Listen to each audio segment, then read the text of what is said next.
성경 말씀에 중심되는 단어 중에 하나가 피스티스이라는 말입니다. 이 단어는 충성으로도 번역이 될 수도 있고요. 또 진실이라는 말로 또한 믿음이라는 것으로도 번역이 가능한 그런 류의 단어입니다. 넓게 쓰인다는 거죠. 그런데 믿음 안에 있을 때의 충성과 진실이 하나가 된다는 뜻이기도 합니다. 믿음이 진실이고 충성입니다. 예를 들면 이런 겁니다. 마태복음 25장을 우리가 보게 되면 예수께서 말씀하십니다. 작은 일에 충성하였기에 큰 일을 맡기라. 이 말씀은 중요한 포인트는 맡긴다는 것입니다. 그런데 어디에다가 맡긴다는 말씀인가? 그것은 다름이 아니라 지식과 능력과 경험이 많은 자, 유능한 자이기 때문에 주님의 일을 내가 맡기겠노라. 주님께서 그렇게 말씀하시는 것이 아니다라는 겁니다. 능력이 있어서, 경험이 있어서, 남보다 탁월한 세상적인 기준에서 뛰어나서 맡기는 것이 아니라 그의 중심이 충성되기 때문에 하나님 보시기에 그가 진실하기 때문에 맡긴다라는 뜻입니다. 반대로요. 충성과 진실이 없는 자는 그가 가지고 있고 그가 소유했다고 그의 재능이라고 믿고 있는 것이 어떻게 되느냐? 달란트 비유에 잘 나오듯이 빼앗기게 됩니다. 그가 가지고 있는 것이 한 달란트 가진 사람은 전부를 빼앗기는 모습을 보게 됩니다. 그러니 우리도 마찬가지다라는 것이죠. 우리가 작은 일에 충성하지 아니하면 큰 일도 주어지지 않을 뿐만 아니라 있는 것조차도 빼앗기게 된다는 겁니다. 그러나 반대로 우리가 보잘것없고 별것 아닌 것 같은 일임에도 불구하고 남들이 주목하지 않음에도 불구하고 주님과 교회가 원하니 그 일을 진심으로 받아들이고 순종하게 되면 하나님께서는 그에게 은혜를 베풀어 주신다는 거예요. 그러니 그가 은혜를 받을 때 어떻게 받느냐? 많은 은혜를 받아요. 나만 받느냐? 아니에요. 우리 가족들도 받아요. 삶이 터지는 축복입니다. 우리 주변이 복을 받는다는 거예요. 아브라함이 그랬죠. 아브라함 그 한 사람 때문에 그 주변이 복 받듯이 우리 때문에 우리 주변이 복 받는 복의 통로가 된다는 것입니다. 그러니 우리가 작은 일에 충성하고 진실하는 것, 그것은 우리가 꼭 필요한 신앙의 인격을 갖추는 하나의 귀한 조건이 되고 또한 갖춰야 되는 품성이 됩니다. 이 시간 우리가 믿음의 두 가지 요소, 충성과 진실, 이것을 한번 점검해 보고자 합니다. 그래서 우리가 작은 일에 충성해서 주님의 그 은혜, 그 사랑, 그것을 많이 받는 이 시간 되기를 바랍니다. 저와 함께 계시는 분과 인사를 나누겠습니다. 작은 일에 충성합시다. 작은 일에 충성한다는 것. 쉬운 일은 아니에요. 큰 일이면 자부심이 생겨요. 내가 일을 해. 잘한다. 근데 작은 일은 많은 사람들이 시시해. 누가 해도 하겠지. 라고 이제 가볍게 소홀하게 볼 수도 있는데 아니야. 주님께서 맡겨주신 일인데, 하나님의 일인데, 교회 일인데 내가 어찌 그렇게 할 수가 있어. 작은 거 명하여졌으니 내가 두말 않고 순종하겠습니다. 그렇게 작은 일에 충성할 때에 우리에게 귀한 것으로 채워진다는 이 사실을 잊지 마시고 작은 일에 충성해서 큰 은혜를 받게 되시기를 주님의 이름으로 축복합니다. 그러면 우리가 작은 일에 충성하고 있는지 우리가 어떻게 한번 점검할 수가 있을까요? 우리가 점검한다라는 것, 우리를 되돌아본다는 얘기 아닙니까? 나는 어떤가? 주님께서 이렇게 말씀하시는데 성경이 이렇게 우리에게 지시하는데 나는 어떤가? 내가 얼마만큼 진실하게 살고 있나? 하나님 앞에 뿐만 아니라 내가 사람 앞에도 진실한가? 진실은 상황에 따라서 바뀌면 진실이 아니에요. 여기 가서 요 말하고 저기 가서 저 말하면 가만히 있으리지 어떻게 그것이 진실이 될 수 있겠습니까? 나는 어느 정도로 진실한가? 어떤 진실을 내가 가지고 있다라고 생각하는가? 스스로 평가하는 것은 신앙적으로 굉장히 중요한 일입니다. 그래서 우리는 어떤 경우에도 주님 앞에서 진실해야 되는데 무엇이 진실해야 되느냐? 가장 중요한 것은 우리의 이 생각이 진실해야 됩니다. 마음이 진실해야 된다는 뜻입니다. 우리가 내 생각을 진실할 수 있어야 된다. 그래야지 주님과의 관계가 원활해집니다. 그게 주님 안으로 우리가 들어갈 수 있는 거죠. 그리고 주님도 내 속에 들어와서 진실한 내 속에서 주님께서 긍휼함을 베푸신다는 거예요. 그러니 우리는 생각이 진실해야 됩니다. 예를 들면 1940년경에 미국에 있었던 일입니다. 그 노틀담의 미식축구의 센터 포지션을 맡고 있는 프랑크 샤마스키라는 사람이 있었어요. 그가 미식축구를 하고 있었는데 그가 어떤 민사소송에 엮이게 되면 연루가 돼가지고 정인으로 참석을 해야 되는 상황에 이르게 됩니다. 판사가 이 샤마스키에게 묻습니다. 이렇게 묻습니다. 당신은 노틀담 미식축구팀의 선수로 경기에 출전한 적이 있습니까? 라고 묻습니다. 예, 그렇습니다. 나는 출전한 적이 있습니다. 그러자 판사가 다시 묻습니다. 그러면 포지션이 무엇입니까? 그러니까 그가 활동하는 위치가 어디냐라는 것을 물었습니다. 센터입니다. 중요한 자리죠. 예, 한가운데에서 그 중요한 일을 분배하는 그 센터입니다. 그래서 이 재판장이 비웃듯이 이렇게 얘기를 합니다. 그래요? 그럼 당신은 어느 정도의 실력을 갖추었다라고 스스로 생각합니까? 자, 이 질문에 가만히 보면은 당신은 어떠냐? 어떻다고 생각하느냐? 생각을 묻습니다. 이 생각을 묻는 질문에 이 청년이 잠깐 고민을 하게 됩니다. 그러고 난 다음에 당당하게 말을 합니다. 나는 역대 센터 중에서 가장 뛰어난 선수라고 생각합니다. 그렇게 대답을 해요. 모든 사람이 깜짝 놀랍니다. 그 중에서 재판장에 있던 사람 중에서 가장 놀랐던 사람은 이 팀의 감독이었어요. 이 샤마스키가 평상시에 아주 겸손한 아이였습니다.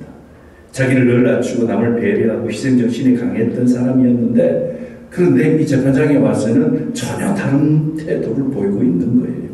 내가 최고입니다 라고 얘기를 하고 있으니 당황스러운 겁니다. 한편으로는 의의가 없기도 하고요. 그래서 이 재판이 끝난 후에 이 샤마스키에게 묻습니다. 감독이 묻기로는 자네는 평소에 그렇지 않더니 오늘은 달라 보여.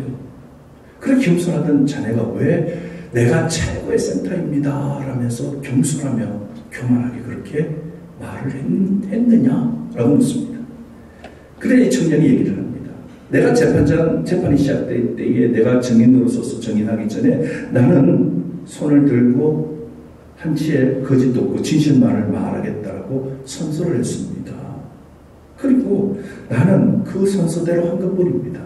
나는 평상시에 내가 잘 되지 않거나 내가 힘들어하거나 내가 좌절을 맛보고 그럴 때마다 나는 최고의 센터가 될 거야.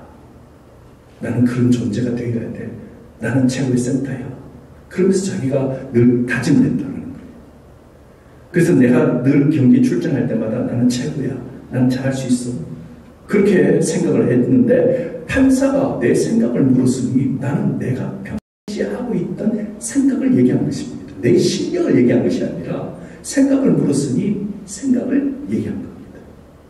여기에서 중요하게 우리가 봐야 될 것은 생각까지도 진실하다라는 것은 대단한 일입니다. 그것을 표현한다는 것은 또 대단한 거예요. 진실을 말하는 것은 쉬운 일이 아니에요. 왜냐하면요. 내가 이 진실을 말했을 때 내가 진실을 말한 결과가 어떻게 될지 아무도 몰라요. 좋게 결과가 나고 좋게 받아들여지면 아무 문제도 없겠지만은 그러나 진실은 나의 이익과 손해를 따져볼 때에는 진실을 말하기가 어렵다는 거예요. 누구나 그래요. 그래서 진실을 감추고 상대가 원하는 것, 세상이 적당히 원하는 것을 말하는 것을 선택하고 무난히 넘어가고 싶어 하지 내 생각은 이래요. 이게 내 진실이에요. 그렇게 말하는 것이 쉽지 않다는 거예요. 우리도 마찬가지입니다. 재판장 되시는 주님 앞에 우리가 섰다고 생각해 보십시오. 우리는 항상 진실만을 주님 앞에 말해야 됩니다. 내게 유익과 이익과 내가 손해볼 건지 아닌 건지를 따지는 것이 아니라 주님 앞에 내 생각을 그대로 진실하게 밝히는 것. 그래서 선하신 주님 앞에 내가 온전히 쓰고자 노력하는 것. 그렇게 되면 주님께서 우리를 인정하여 주실 줄로 믿습니다. 그러면 우리가 진실해야 돼요. 생각까지도 진실한 것. 그런데 우리가 진실이 무너질 때가 있어요. 어느 때냐? 그것은 바로 명예와 물질 앞에서 우리는 진실이 무너짐을 느낄 때가 많아요. 특히 돈은 우리 삶을 지탱해주는 굉장히 중요한 요소입니다. 그러면 우리는 돈과 사람 중에서 어느 쪽이 중요하다고 생각하고 계십니까? 이 둘 중에 하나를 선택해야 되는 상황이 우리에게 주어진다 그러면 우리는 돈을 선택합니까? 사람을 선택합니까? 둘 중에 하나랍니다. 만약에 그래도 돈이 중요하다. 사람은 다릅니다. 돈만 생각하게 되면 사람을 못 보게 됩니다. 그러면 진실한 사람이라고 볼 수가 없는 거예요. 오늘 본문 말씀 9절 말씀 보게 되면 예수님께서 이렇게 말씀을 하십니다. 9절 말씀 보면 이렇습니다. 내가 너희에게 말하노니 앞에 쭉 이제 불의한 청지, 얻지 못한 청지에서 쭉 이야기가 나오고 그 부분에 대해서 예수님께서 말씀하시기를 불의의 재물로 친구를 사기라. 좀 이상한 말씀 같죠. 그리고 계속 하시는 말씀이 그리하면 그 재물이 없어질 때 그들이 너희를 영주할 처소를 영주하리라. 여기서 영주는 영주시를 얘기하는 것이 아니라 한 곳에서 계속해서 사는 거처를 얘기합니다. 그래서 한 곳에서 계속 살 수 있는 여건이 조성될 것이다. 불의한 재물로 친구를 사기라 라는 말씀. 그러면 불의한 재물이 무엇입니까? 오늘 본문의 말씀을 보게 되면 쭉 읽어봤기 때문에 우리는 이해할 수 있는 능력이 있어요. 다시 한번 되돌아보면 이렇습니다. 어떤 부자가 있었어요. 그에게는 불의는 청지기가 있었어요. 그래서 주인이 원하는 대로 그 일을 해야 되는 일을 맡은 사람이에요. 관리자죠.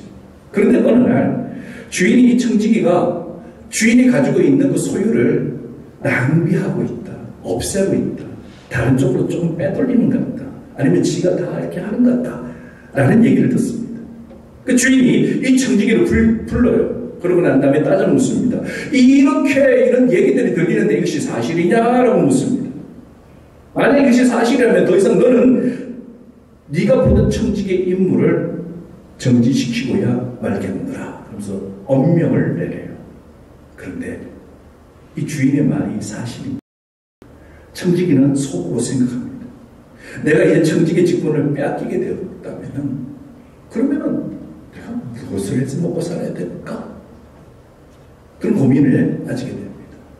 그러면서 그가 땅을 파자니 내가 이 일밖에 해본 일이 없으니 땅 팔 힘이 없고 여기저기 빌어먹자니 내가 그래도 큰 집에서 청지기도 있었는데 내 위치가 있고 내 얼굴이 있지 그렇게 빌어먹자니 내가 부끄럽구나.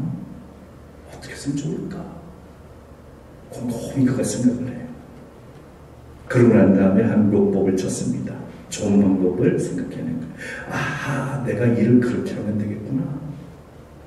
그가 생각해낸 방법은 그렇습니다. 자기가 직분이 뺏긴 후에도 사람들이 나를 대접해주고 영접할 수 있는 그 방법, 그것을 찾았다는 거예요. 그래서 그 청지기가 주인에게 빚진 자들을 자기 집으로 하나씩 부릅니다. 그래서 무슨 일인가 싶어서 상황을 전혀 잘 모르는 그 빚진 자들이 오는 거예요. 그럼 그렇게 오니까 이 빚진 자에게 이 청지기가 하는 말이 네가 우리 주인에게 빚진 것이 얼마냐? 기름 100만이니다. 그래? 네 정서에다가 이렇게 와서 50이라고 쓰라.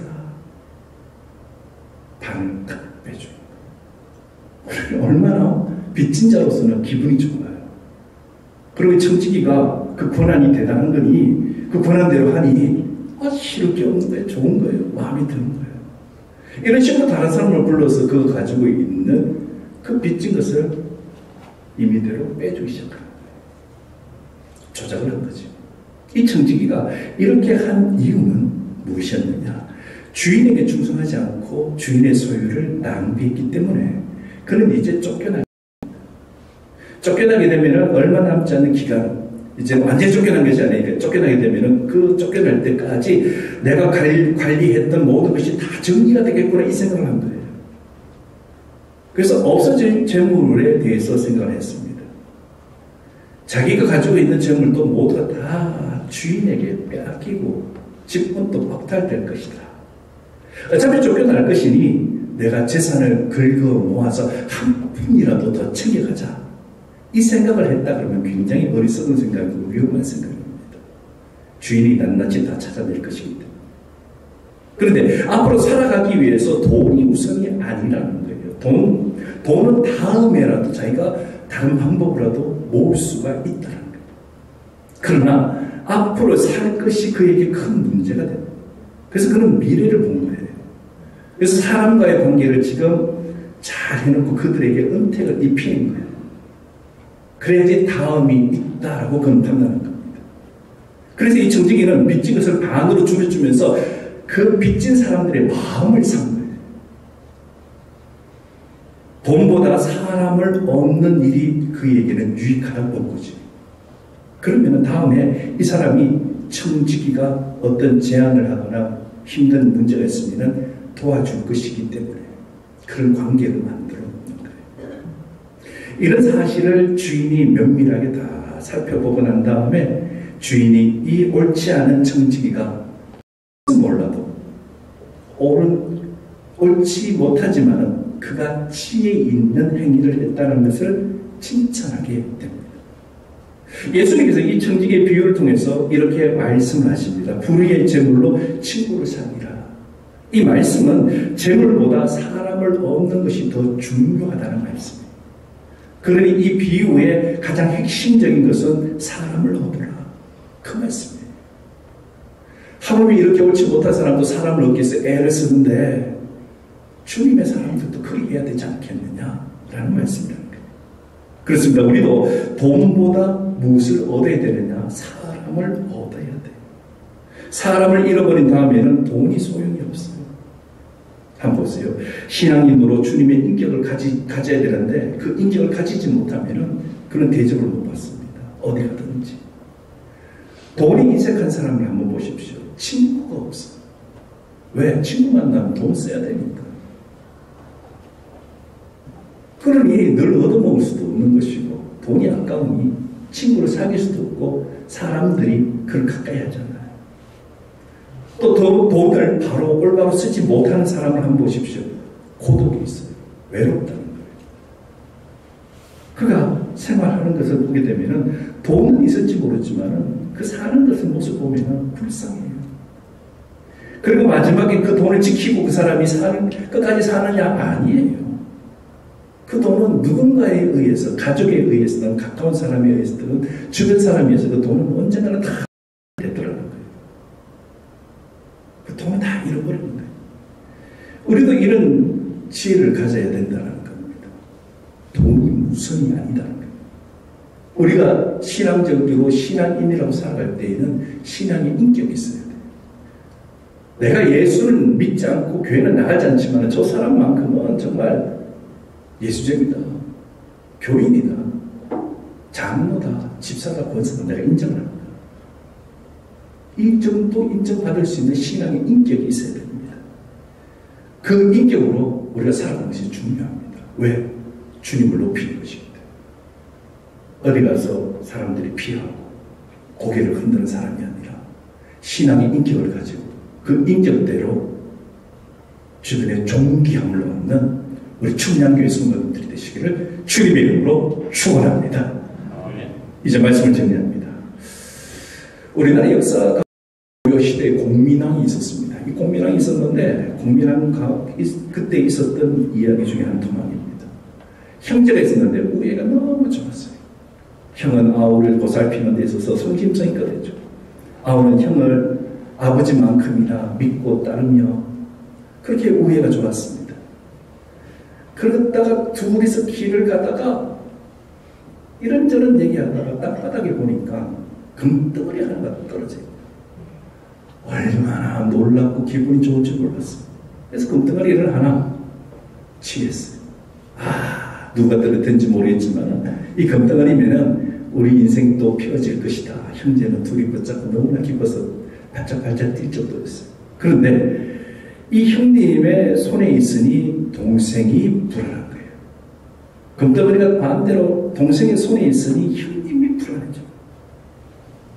그래서 길을 가다가 형이 묻는 거예요. 아우에게. 야, 금덩어리 잘 있나? 잘 가지고 있지? 안 하고 있지? 예, 형님. 아이고, 불안하다. 나한테 다오. 내가 가지고 있게. 좀 가다가 아우가 묻습니다. 형님, 그 금덩어리 잘 가지고 있죠? 안 흘렸지요? 꼭 쥐고 있지요? 그럼 여기 있는데. 계속해서 서로 묻기 시작하는 거예요. 금덩어리 잘 있어요? 제가 가지고 있을게요. 아니, 금덩어리 잘 있냐? 내가 가지고 있을게요. 이렇게 서로 길을 가면서 의심이 쌓이고 불안이 쌓이기 시작했어요. 그렇게 길을 가다가 형제들이 야마진 나루토에서 한강을 건너가야 돼요. 그래서 나룻배를 탔습니다.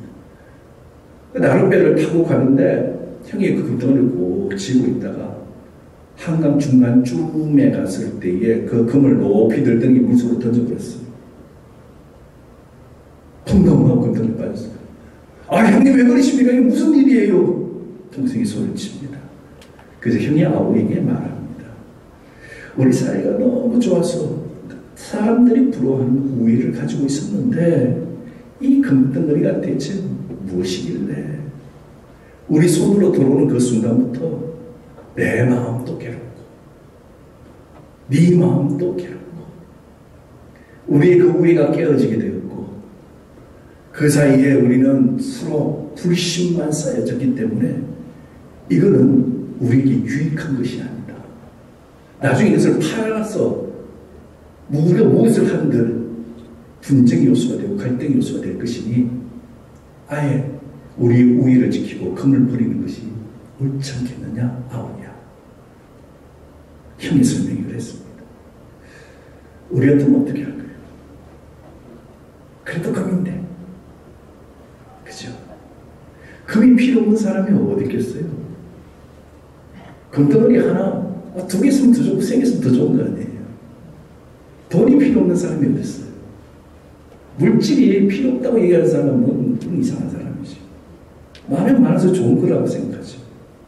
그러나, 사람을 얻기 위해서 형은 그것을 던져버렸어요. 그래서 아우를 얻었어요. 우리가 살면서 중요한 것은 서로에 대한 신뢰입니다. 그 신뢰라는 그 깊은 속에는 무엇이 있느냐면 진실이 있어요. 서로 진실해야지 마음이 통하거든요. 진실하지 못하면 우리는 마음이 통할 수 없고 사람과의 관계는 굉장히 어렵습니다. 그래서 돈은 따라오는 거예요. 우리가 살아가면서 돈이 들어오는 것이지 우리가 돈을 쫓아가면 안 돼요. 그러면 우리 인생은 엉망이 됩니다. 명예도 마찬가지예요. 내가 열심히 살다가 죽어지는 명예는 감사한 것이죠. 선물로 받았는데요. 그런데 명예를 얻기 위해서 수단과 방법을 가리지 않는다. 그 사람은 명예는 얻을지는 모르겠지만 주변의 사람을 다 잃어버립니다. 신앙도 마찬가지입니다. 우리가 신앙생활하면서 진실하지 못해서 또는 우리 욕심이 눈앞을 가려서 돈 때문에 신앙의 형제를 잃으면은 그것은 굉장히 불행한 일입니다. 왜냐? 우리 신앙의 형제는 서로 기도해주는 중보꾼입니다. 중보 기도자들이에요. 우리가 힘들 때 위로해줄 수 있는 위로자들입니다. 우리가 무엇인가 인생을 살아가는데 힘을 얻고 동력을 얻는 것, 주님으로부터 다 얻지만은 또한 우리에게는 사람과의 관계도 있다는 거예요. 하나님과 관계 좋은데 사람과 관계가 나쁘다. 그거는 뭔가 굉장히 크게 잘못된 사람입니다. 하나님과 관계가 좋으면 사람과 관계가 좋을 수밖에 없어요. 하나님의 마음으로 살기 때문에. 그런데 그렇지 못하면 특별히 우리를 가장 옆에서 도와줄 수 있는 우리 믿음의 형제를 잃어버린다면 굉장한 큰 손실입니다. 그래서 교회 안에서 돈 가지고 왔다 갔다 한다는 얘기가 있잖아요.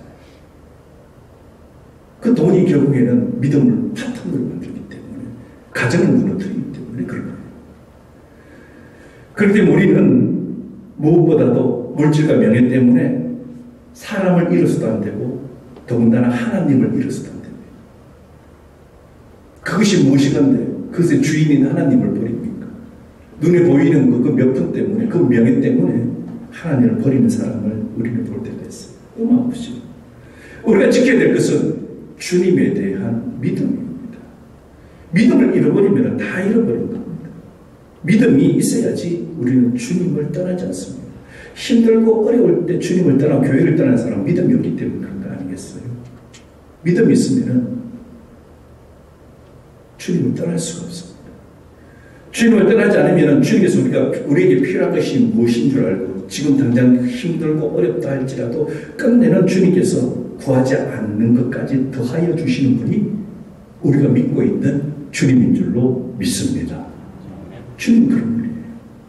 그래서 사랑하는 성도 여러분, 무엇보다 지켜야 될 것, 비스티스, 믿음이에요. 이 믿음으로 주님과 사귀어야 됩니다. 그렇게 되면 우리는 신앙의 인격을 던지게 됩니다. 그러면 사람을 소중히 여깁니다. 왜? 그 사람이 나와의 관계도 중요하지만 좀 더 영적으로 얘기를 드린다면 그 영혼을 사랑하기 때문에 상대를 소중히 여기는 거예요. 악하지 않는 거예요. 자기 요구만 끊임없이 관철시키는 것이 아니라 그가 원하는 것을 가지고 같이 주님 앞에 기도하는 거예요. 우리에게는 사람이 중요합니다. 주님만 있으면 돼. 맞아요. 근데 주님께서도 이 세상에 오셔서 많은 사람들에게 관계를 맺으면서 말씀을 전하시고 병자를 낫게 해주시고 그런 쪽으로 그가 삶 가운데서 구원을 얻도록 인도해 주신 것이 주님의 사역 아닙니까? 그러니 사람이 중요하다. 우리가 전도하는 것이 힘들다면 있는 사람도 잃어버리면 안 된다는 것을 기억하시길 바랍니다. 그래서 우리가 주님 안에서 믿음으로 주님과 잘 사귀고 신앙 인격으로 사람들과의 소중한 관계를 만들면서 이렇게 주님을 붙들고 살 때에 우리에게 하늘문이 열린다는 거예요. 근데 하늘문이 열리면 주님께서 우리에게 부어주시는 그 복된 은혜가 충만하게 됩니다. 우리가 복된 은혜, 충만한 인생 가운데에서 사는 것이 얼마나 복입니까? 그러니 이번 추석도 주님의 은혜 가운데 살게 되고 이번 한 주가 남아있는 기간도 주님 안에서 사는 그 복된 놀라운 일들이 끊임없이 우리 가운데 일어나게 되시기를 주님의 이름으로 축원합니다.